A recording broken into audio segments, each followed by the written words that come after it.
अगर तुम अपनी ज़िंदगी में चेंज ला रहे हो, इसका मतलब तुम बिट चेंज के साथ हो।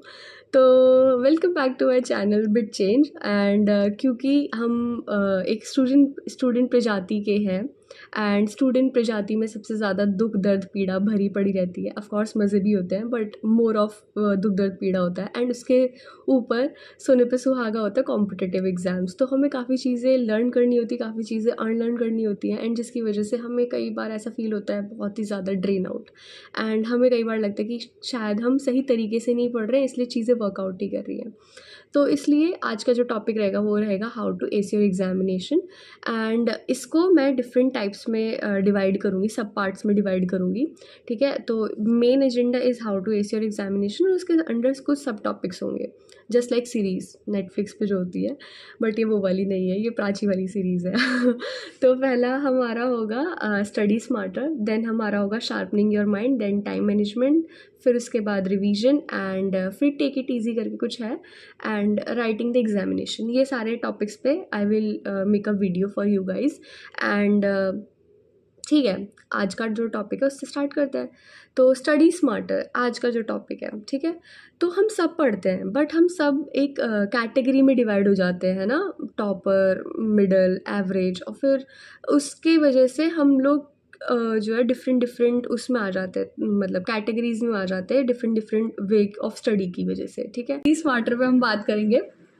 एंड ये जो मैं चीज़ें ले रही हूँ ये पर्सनली अप्लाइड हैं, एंड इनका मैं साइंटिफिक रीज़न भी तुम्हें बताऊंगी at the end of this series. तो पहले शुरू करते हैं हम। नंबर 1 जो टिप है वो तुम लोगों ने सुनी हुई होगी, बहुत कॉमन भी है, वो है नंबर ऑफ़ आवर्स।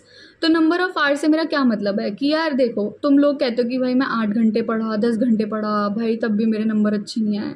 तो ब्रो, तुम 8-10 घंटे पढ़े हो, बट क्या तुमने उसमें प्रोडक्टिव वाली स्टडी करी है? मतलब तुम खुद सोचो कि तुमने 8 घंटे पढ़े एंड तुम मतलब नहीं ला पाए नंबर, तो मतलब कुछ तो ऐसा हुआ होगा कि तुमने या तो ढंग से पढ़ा नहीं होगा, या तुम्हारा कॉन्सेंट्रेशन लेवल नहीं होगा, कुछ तो हुआ होगा कि 8 घंटे पढ़े और नंबर ना आए। तो वो चीज़ें हैं। पर्सनली मैं बताऊँ, मैं सिर्फ ये मानती हूँ कि दिन में ना कुछ घंटे होते हैं जिसमें तुम्हारा दिमाग बहुत एक्टिव रहता है, उस टाइम पे पढ़ो, 3 घंटे पढ़ो, सफिशेंट। बट उसके बाद जो नंबर 2 पे जो टिप आती है वो होती है रीड बिफोर द क्लास। तो हम लोगों ने सुना होगा बहुत बार कि क्लास से पहले पढ़ने से हमें पता चल जाता है कि चीज़ें क्या होने वाली, क्या नहीं होने वाली, end of course these things work. कि हाँ, नंबर 1 चीज़ की जो तुम ये कहते हो ना कि हाँ हमें क्लास से पहले पढ़ने में क्या ही फ़ायदा है वगैरह सब, बट यार देखो, जब तुम क्लास से पहले पढ़ के जाते हो ना, तुम्हें एक रफ़ आइडिया होता है तुम्हारे दिमाग में कि ये चीज़ हम पढ़ने वाले हैं, तो उससे रिलेटेड तुम्हारे दिमाग में चीज़ें होती हैं सेटल। जब क्लास में तुम न्यू जाते हो और तुम्हें पता होता है कि अच्छा ये वाली चीज़, अच्छा ये कुछ ऐसे है, ये कुछ ऐसे है, तो तुम्हें इतना मतलब वो ना तुम्हारे दिमाग में इतना इंगेजिंग नहीं होती चीज़ें, ठीक है। जितना तुम्हें जब पढ़ के जाते हो तो तुम्हें होता है कि अच्छा ये भी चीज़ थी, मैंने पढ़ी थी, ये भी चीज़ थी, एंड वो तुम्हारा इंटरेस्ट रिवाइव करते हैं क्लास में। थर्ड चीज़ है कि listen actively in class and discussion, class discussion जो भी होती है और जो भी एक्टिविटीज़ होती हैं, क्वेश्चंस पूछो, टीचर से इंगेज करो क्लास में, और मतलब जो भी लोग हैं क्लास में एक इंगेजमेंट दिखाओ अपनी। तो वो कब होती है? जब तुम क्लास से पहले पढ़ के जाओगे, तुम्हें चीज़ें पता होंगी कि ये चीज़ ये है, ये चीज़ ये है, एंड फिर तुम क्लास में एक्टिवली लिसनिंग भी करोगे, और तुम्हारी एक्टिव लिसनिंग भी होगी, और तुम बेसिकली बहुत ज़्यादा एक्टिव होगे क्लास में, ठीक है। तुम्हारा पड़ोसी जो नालायक दोस्त है वो भी तुम्हें रोकेगा नहीं, तुम्हें मतलब बार बार ये नहीं कहेगा भाई ये सुन, ये हुआ था मेरे साथ कल। तो वही चीज़ है कि जब तुम क्लास में एक्टिव रहोगे, वो तभी रह पाओगे जब तुम्हें पता होगा कि अच्छा ये चीज़ मैंने ये पढ़ी थी, तो मैं मैम को इस बारे में भी बताऊँ, इस बारे में बताऊँ, तो तुम्हारा एक इंटरेस्ट भी गेन होगा, और समहाउ वो चीज़ें तुम्हारी लॉन्ग टर्म मेमोरी में भी सेट होंगी, क्योंकि तुम उन चीज़ों को बहुत ज़्यादा डीपली सुन रहे हो, ठीक है। तो एक ऐसी हवा में सुनना और एक डीपली सुनने में बहुत डिफरेंस होता है। थर्ड, कि जब तुम्हारी जब तुम्हारी टीचर पढ़ा रही होगी तो वो कुछ चीज़ें बोल रही होती है, ठीक है। तो उन चीज़ों को बस उनके वे में मत लिखो। लाइक कुछ बच्चे होते हैं वो शॉर्ट हैंडेड नोट्स बनाते हैं, हम कॉलेज में बनाते हैं, तो ऐसा मत करो कि जो टीचर बोल रही है सेम टू सेम तुम वही कॉपी कर दो। उन्होंने जो बोला है वो पूरी क्लास को समझाने के लिए बोला है। तुम्हें जो लिखना है वो तुम्हें ये लिखना है कि तुम अगर कल को पढ़ो तो तुम अपनी लैंग्वेज में उन्हें बना के लिख सको और तुम खुद समझ सको। तो टीचर जो बोल रही है उसको पूरा डायरेक्ट टू द कॉपी मत लिखो, टू द पॉइंट वही कॉपी मत करो, मतलब अपनी लैंग्वेज में कुछ लिखो, ठीक है। तो मेक श्योर कि तुम जो लिख रहे हो तुम अपनी लैंग्वेज में लिख रहे हो, क्योंकि जब तुम अपनी लैंग्वेज में लिखते हो ना वो तुम्हें ज़्यादा लॉन्ग टर्म मेमोरी में याद रहता है। फिर उसके बाद आता है कि जो नोट्स है ना जो तुमने क्लास में बनाए थे अपने दोस्त से बात ना करे बिना, वो नोट्स तुम घर जाके पढ़ो, ठीक है। अब क्या होता है कि जब तुम एक चीज़ को तुमने अभी इस पॉइंट पे पढ़ा एंड फिर तुम उसको बाद में रिवाइज कर रहे हो तो वो तुम्हारी लॉन्ग टर्म मेमोरी में स्टोर हो जाता है, शॉर्ट टर्म मेमोरी से लॉन्ग टर्म मेमोरी में स्टोर हो जाता है, क्योंकि तुम एक ही चीज़ को बार बार रिपीटिंग टाइम पे कर रहे हो सेम चीज़, ठीक है। तो वो तुम्हारी जब लॉन्ग टर्म मेमोरी में स्टोर हो जाएगा तो तुम्हें जब रिवीजन टाइम होगा तो उसमें कम एफर्ट्स लगेंगे उसको स्टोर करने में, अपने दिमाग में उसको याद करने में तुम्हें कम टाइम लगेगा जब तुम बार बार उस चीज़ को पढ़ोगे, ठीक है।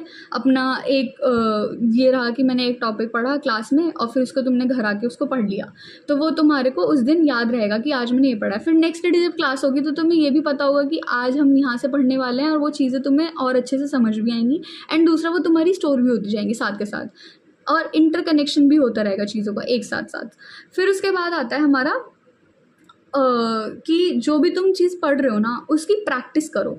फॉर एग्जाम्पल चलो ये थ्योरी वाले सब्जेक्ट तो एक अलग हो गए, जो मैथमेटिक्स वाले क्वेश्चंस होते हैं या फिर जो भी लॉजिकल चीज़ें होती हैं, ठीक है, फिजिक्स केमिस्ट्री या मैथमेटिक्स वाले जो चीज़ें रहती हैं इनके लिए प्रैक्टिस भी चाहिए होती है। तो मेक श्योर कि तुम प्रैक्टिस भी करो इन्हें, ठीक है। तुमने पढ़ लिया, टीचर ने पढ़ा दिया, अब उसके बाद तुम खुद प्रैक्टिस करो।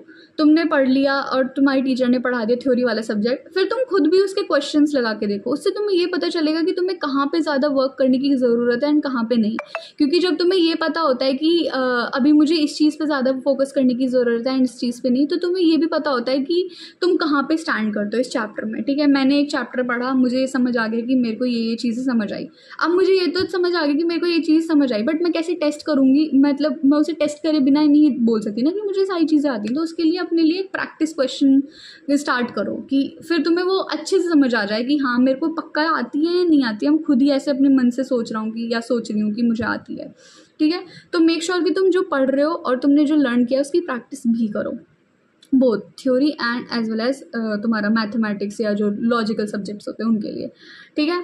उसके बाद तुम्हारा आता है कि डोंट डिले योर टॉपिक्स, ठीक है। अगर तुमने मान लो एक चैप्टर पढ़ा है आज, तुमने सोचा कि यार मैं 3 दिन से लगातार पढ़ रहा हूँ, छोड़ो आज नहीं कल कर लेंगे पक्का, फिर कल की जगह वो परसों हो जाएगा, परसों के बाद तुम्हें फिर कहीं कहीं कहीं कहीं जाके वो कहीं और ही पहुँच जाएगा, ठीक है। तो डिले मत करो यार, ठीक है। कि ऐसा होता है ना, तुम नेटफ्लिक्स पे कोई स्टोरी देखते हो, ठीक है, कोई भी मतलब तुम्हारी कोई भी सीरीज़ चल रही होती है, क्या तुम्हें मज़ा आता है जब तुम वो छोड़ के 5-6 दिन बाद फिर वापस से कंटिन्यू करते हो? फिर तुम्हें लगता है ना यार स्टोरी थोड़ी सी भूल गए, तो वही होता है, तुम भी थोड़ी सी स्टोरी भूल जाते हो जो तुमने पढ़ा होता है।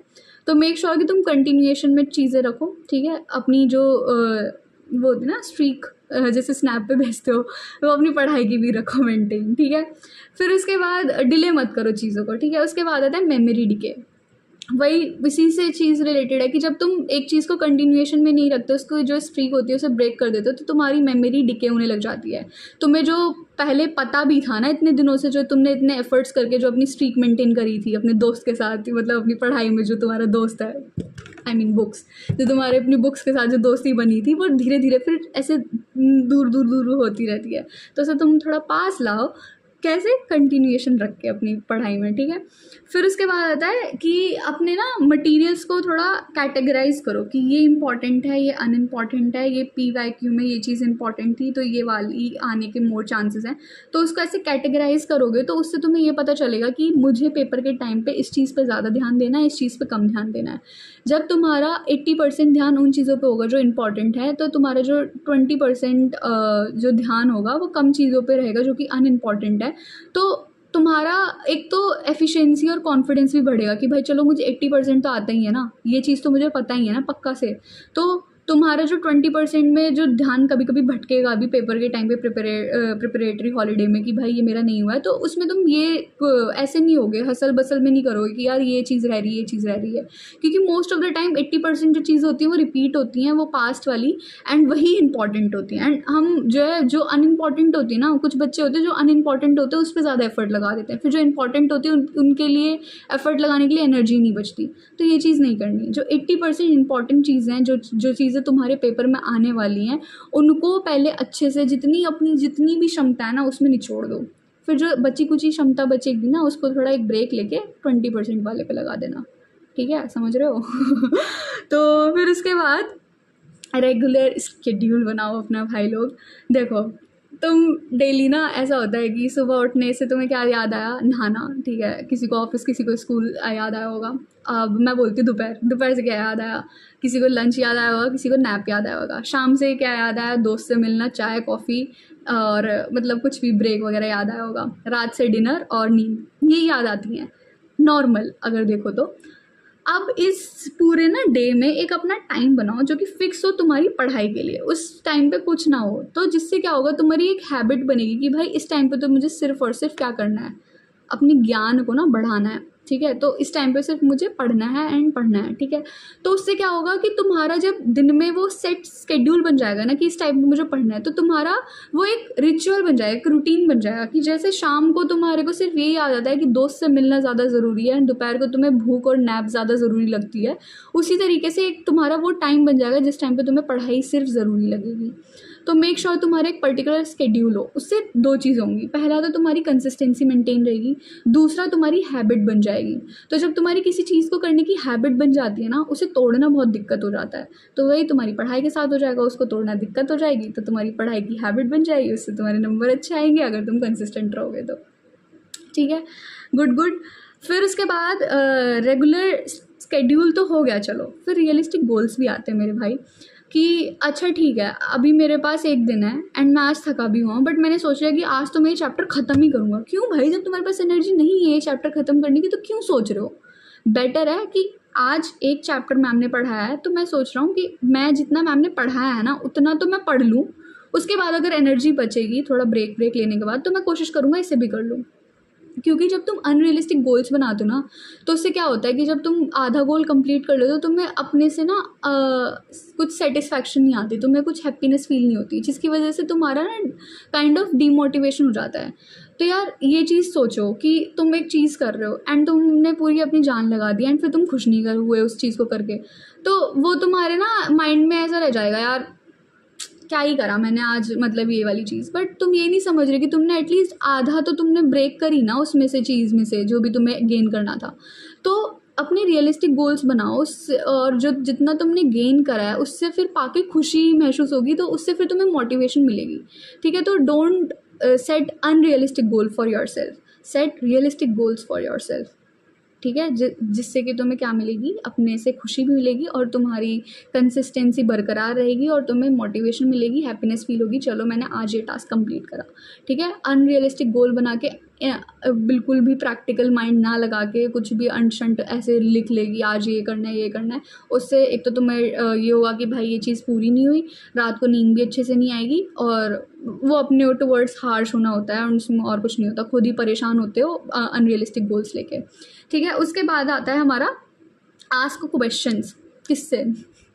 खुद से भाई। देखो, जब तुमने कुछ पढ़ा उसके बाद तुम ये खुद से क्वेश्चन पूछो कि अच्छा इस चैप्टर मैंने क्या सीखा, इसका ऑथर क्या कहने वाला था, इसमें क्या क्या चीज़ें मुझे सीखने को मिली, क्या इसका आउटकम था, क्या मेन आइडिया था, क्या मेन थीम था इस चैप्टर का, जो ऑथर था उसका मेन जो कैरेक्टर से क्या इम्पोर्टेंट मीनिंग था या कुछ भी। ठीक है, जैसे इंग्लिश में आते थे ना समरी ऑफ दिस चैप्टर, या फिर जो भी है what the author is trying to convey to the audience, या जो भी कुछ, ठीक है, या रीडर्स। ठीक है, तो वही चीज़ है कि यार जब तुमने कुछ पढ़ लिया है, जब तुम खुद से क्वेश्चन पूछोगे कि यार मैंने इसमें क्या सीखा, तुम फिर अपने आप को अगर आंसरेबल हो तो इट मीन्स कि तुमने कुछ सीखा है। अगर तुम अपने आप को आंसरेबल नहीं हो तो तुम्हें रिविजिट करने की ज़रूरत है, क्योंकि तुम्हें यही नहीं पता कि क्या पढ़ा है मैंने इससे। ठीक है, इसको ऐसे समझते हैं कि हमने एक मूवी देखी है एंड मूवी देखने के बाद हम पूछते हैं कि अच्छा बताओ मूवी में इस मेन कैरेक्टर का क्या रोल था। मेन कैरेक्टर ने ऐसा क्या रोल निभाया जो इस मूवी को बहुत ऐसे बढ़िया बना देता है। अगर तुम्हें पता ही नहीं होगा तुम क्या कहोगे कि भाई तुमने मूवी ढंग से नहीं देखी यार, है ना। तो वही चीज़ है, अगर तुम्हें यही नहीं पता कि इसमें मेन चीज़ क्या हुई तो भाई चैप्टर ढंग से नहीं पढ़ा तुमने, ठीक है।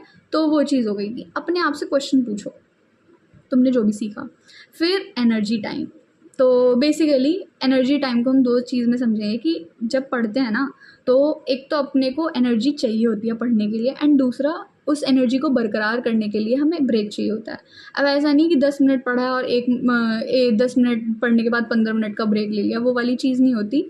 हमें ना बेसिकली थोड़ा अपने हमारा माइंड हमेशा 100% कॉन्सेंट्रेशन नहीं रखता, तो बीच में 1-2 मिनट के लिए पानी पी लिया, वॉक कर लिया, कोई एक गाना सुन लिया जो भी तुम्हें अच्छा लगे, रिदमिक वाला, बहुत ऐसे लिरिक्स वाला अवॉइड करना, ठीक है। कुछ रिदमिक हो या कुछ सूफ़ी म्यूज़िक हो, वो बहुत अच्छे होते हैं, कामिंग होते हैं।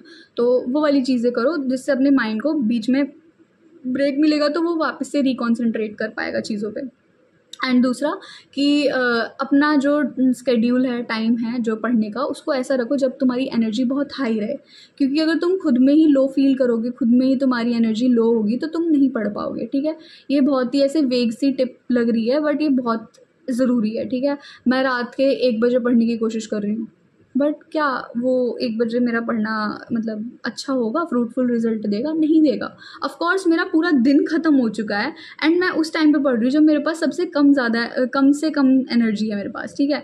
तो पूरे दिन में मैंने एनर्जी यूज़ करी एंड उसके बाद में पढ़ाई में एनर्जी यूज़ कर रही हूँ, कुछ नया सीखने जा रही हूँ। तो यार नया सीखने के लिए तुम्हारे पास इतनी भरपूर मात्रा में एनर्जी होनी चाहिए, ठीक है। तो मेक श्योर कि तुम जब पढ़ रहे हो तो उस टाइम पर तुम्हारी एनर्जी लेवल बढ़िया होनी चाहिए, जैसे कि अपने दोस्त से मिलते वक्त होती है।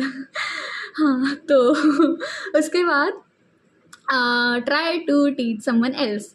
तो तुम्हें मेरे पीछे बोर्ड दिख रहा होगा, तो ये वैसे तो मैं किसी और को कुछ और पढ़ा रही थी, बट हाँ मैं बताती हूँ इसके पीछे एक रीज़न। देखो, जब तुम किसी और को पढ़ाते हो ना तो तुम्हें ये पता चलता है कि तुम कितने बेटर वे में डिलीवर कर पा रहे हो चीज़ों को, एंड जितने बेटर वे में तुम दूसरों को डिलीवर कर पा रहे हो चीज़ें, इसका मतलब कि तुम्हें वो चीज़ें बहुत अच्छे से समझ आई हैं। एंड जब तुम चीज़ों को अच्छे से डिलीवर कर पाते हो ना तो इसका मतलब है कि तुम्हें वो अंडरस्टैंडिंग भी उसकी अच्छी हुई है, तुम्हारी क्रिस्टल क्लियरिटी हुई है उस कॉन्सेप्ट की। तो try to implement this thing कि जब तुम कुछ भी नया सीख रहे हो, मतलब कुछ भी तुमने सीखा है या लर्न किया है, तो उसको दूसरों को पढ़ाने की कोशिश करो। अब ऐसा नहीं है कि तुम्हें किसी को उठा के लाना है, भाई तू बैठ जा यहाँ पे मेरी बातें सुन, कुछ भी हो सकता है। मैं तो मेरे ना मतलब रूम में कुछ भी होता है मैं उसको ही अपना एक ऑब्जेक्ट बना लेती हूँ कि भाई तू सुन, मैंने आज ये पढ़ा, ये पढ़ा, ये पढ़ा, बस दैट्स इट। तो तुम्हें एक चीज़ रखनी पड़ती है अपने पास कि इसको अपनी वो चीज़ बना लो एंड उसको वो सुना लो। पेन भी हो सकता है, मेरी कोई भी किताब हो सकती है, ठीक है। मेरे पास ये गणेश जी की मूर्ति, ये भी हो सकती है कि गणपति बप्पा जी आप सुन लीजिए, मैंने आज ये पढ़ा है तो इससे प्लीज़ सुन लीजिए। तो वो चीज़ है कि कुछ भी हो सकता है, वो तुम किसी को भी सुना लो। मैं मतलब ये बातें करते हुए थोड़ा अजीब लग रहा होगा बट यार एक बार करके देखना, प्लीज़ करके देखना, जो मज़ा आता है ना और जो लर्निंग होती है ना बहुत अच्छी होती है। उसके बाद आता है मेक प्रायोरिटीज़। तो जो भी प्रायोरिटी होती है ना टॉपिक वाइज, जो वही मैंने बोला ना 80-20 वाला रूल, वैसे ही हमारी प्रायोरिटी भी होती है टॉपिक्स में कि ये वाला टॉपिक ज़्यादा इंपॉर्टेंट है, ये कम इंपॉर्टेंट है, उसको पहले करना है, इसको बाद में करना है। तो वैसे ही अपनी प्रायोरिटी भी बनाओ कि इस सब्जेक्ट में ये वाले चैप्टर सबसे ज़्यादा इंपॉर्टेंट है, इनको सबसे पहले कंप्लीट कर लेता हूँ एंड ये मेरे मार्क्स ज़्यादा कंपेयर में मेरे को देंगे एंड ये वाले कंपेरेटिवली कम देंगे, तो इनको पहले कंप्लीट करो, ये वाले हो जाएंगे।